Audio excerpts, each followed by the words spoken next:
A été signé en juillet dernier, il va être débattu à l'Assemblée nationale, puisqu'il va être ratifié à l'Assemblée nationale du Sénégal et aussi de France. Donc il sera complètement ouvert à tout le monde et ouvert à toutes les questions. Et une fois qu'il sera approuvé, il sera également publié. Donc tout le monde pourra le lire sur Internet ou ailleurs.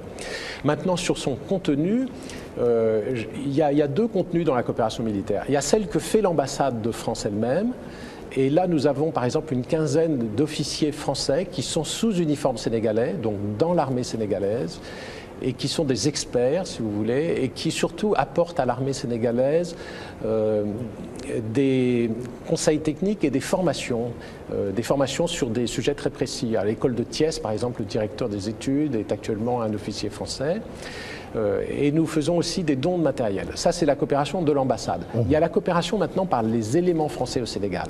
Avant, il y avait une base militaire française à Dakar, une base militaire, donc une véritable petite armée française. Il y avait 1200 personnes. C'est ça la grosse différence, surtout avec le nouvel accord. Maintenant, il y aura 300 personnes. Aujourd'hui, il y en a à peu près 350, donc on est déjà presque à cet objectif. Ces 300 personnes, ça ne sera plus une force comme avant. Ça s'appelait avant la force du Cap-Vert. Voilà. Maintenant, c'est les éléments français au Sénégal et leur vocation est de faire de la coopération régionale. C'est-à-dire pas seulement avec le Sénégal, mais avec tous les pays de la région. La différence avec la première coopération de l'ambassade, c'est que tout à l'heure, je vous disais, il s'agit de formation et de dons de matériel. Là, il s'agit plutôt de manœuvres et d'entraînement. Pour préparer des forces, l'armée sénégalaise et d'autres armées de la région, à participer à des opérations de maintien de la paix. Par exemple, l'armée sénégalaise est engagée dans l'opération de maintien de la paix de l'ONU en Côte d'Ivoire, également dans celle du Darfour au Soudan. Et dans ces cas-là, il y a eu des formations qui ont été faites pour que ces éléments militaires s'intègrent bien dans le cadre d'une opération de maintien de la paix. Opération assez complexe avec plusieurs pays. Et donc là, il y a une expertise et des manœuvres qui sont faites par les éléments français au Sénégal. Et c'est vraiment leur vocation. Tout ça est expliqué dans cet accord. Donc c'est ces deux volets de la coopération, par l'ambassade sous uniforme sénégalais et par les éléments français au Sénégal sous uniforme français. Là, ce sont des officiers français, des spécialistes français sous uniforme français. Mais justement, est-ce que le fait que la France aujourd'hui réduise ses forces au Sénégal un peu partout en Afrique pour rationaliser ses interventions et sa coopération militaire, c'est pas un paradoxe au moment où les gens disent que c'est le temps de l'Afrique, où d'autres pays européens, comme le Portugal, cherchent à ouvrir des bases militaires un peu partout en Afrique, comme à Guinée-Bissau par exemple? Bon, écoutez, à mon avis, l'époque des bases militaires étrangères en Afrique est un peu révolue. Pourquoi? Parce que ce n'est pas des forces étrangères à l'Afrique qui se battent en Afrique. Donc la seule chose que peuvent faire, je pense, les pays qui coopèrent sur le plan militaire avec le Sénégal, par exemple, c'est de répondre aux besoins de l'armée sénégalaise ou de répondre aux besoins des armées africaines. Mais on ne va pas se battre à la place des armées africaines. Donc pourquoi avoir dans ces conditions des bases militaires? Oui, ça nous permet d'engager la question concernant le Mali. Aujourd'hui, la France est engagée pour une intervention militaire au Mali, sous différentes formes. La question est en train de discuter au niveau des Nations Unies. Certains disent qu'il faut privilégier d'abord la solution politique avant la solution militaire. Quelle est l'option que la France va faire par rapport à cela, bien précisément? Alors, effectivement, la France est très, très mobilisée à ce sujet. Le Sénégal aussi. D'ailleurs, c'est un sujet qui sera au cœur, certainement, de la visite aussi de François Hollande. Vous connaissez la situation au Mali, elle est vraiment dramatique pour le Mali, mais également menaçante pour toute la région, avec un noyau de terroristes et de djihadistes qui sont bien installés maintenant au nord Mali.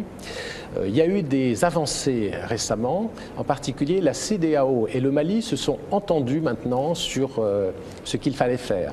Avant, il y avait des difficultés sur la question de la présence d'une force à Bamako ou pas.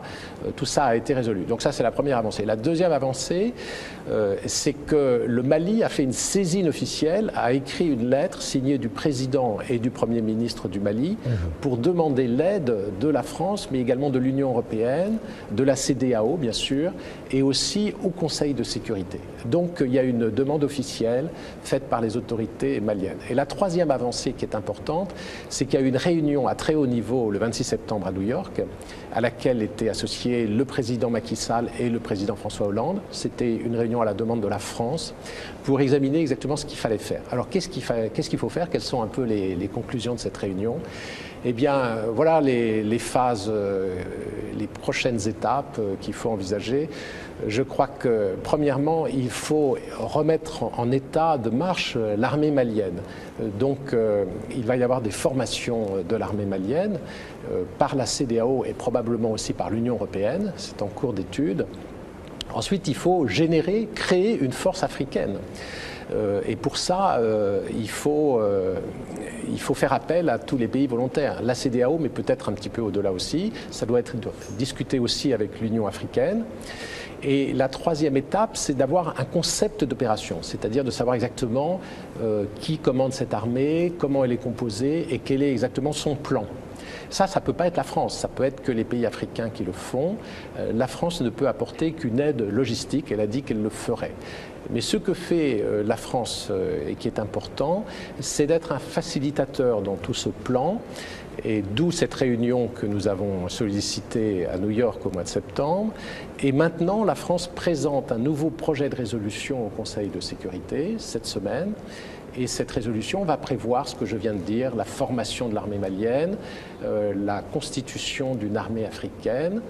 Et il y aura probablement aussi l'appel à rédiger, à écrire un concept d'opération. Et il faudra certainement une deuxième résolution, un peu plus tard, pour approuver le concept d'opération et donner le feu vert à l'opération militaire.